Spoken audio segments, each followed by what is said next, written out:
সিরাজগঞ্জের কামারখন্দে সুবিধাবঞ্চিত ২২৫টি পরিবারের মধ্যে ঈদ উপহার সামগ্রী বিতরণ করা হয়েছে।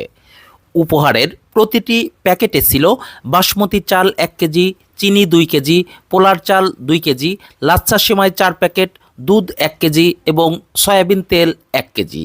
শুক্রবার বাদ জুমা জনতার দল সিরাজগঞ্জ জেলা শাখার উদ্যোগে উপজেলার ভদ্রঘাট ইউনিয়ন পরিষদ মাঠে আয়োজিত এ বিতরণ অনুষ্ঠানে প্রধান অতিথি হিসেবে উপস্থিত ছিলেন সমাজসেবক ইঞ্জিনিয়ার মোহাম্মদ সোহেল রানা। বিশেষ অতিথি হিসেবে উপস্থিত ছিলেন অবসরপ্রাপ্ত সেনা কর্মকর্তা সার্জেন্ট মোকাদ্দেস হোসেন, ব্রিগেডিয়ার ইমাম হোসেন, ব্রিগেডিয়ার আলম হোসেন, ব্রিগেডিয়ার তরিকুল ইসলাম প্রমুখ। ঈদের আগে উপহার পেয়ে মহা খুশি সুবিধাবঞ্চিত পরিবারগুলো।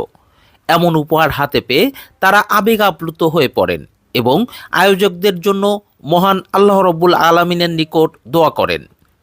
প্রধান অতিথি ইঞ্জিনিয়ার মোহাম্মদ সোহেল রানা বলেন, ঈদ উপহার সামগ্রী বিতরণের মধ্য দিয়ে আমাদের যাত্রা শুরু হলো। আগামী দিনে যে কোনো বিপদে আমরা একইভাবে অসচ্ছল হতদরিদ্র পরিবারের পাশে থাকব। তিনি আরও বলেন, সামান্য উপহারের মাধ্যমে অসহায় কিছু মানুষের মুখে হাসি ফুটাতে পেরেছি বলে নিজেকে ধন্য মনে করছি। তাহসিন নুরি খোকন, TNK নিউজ।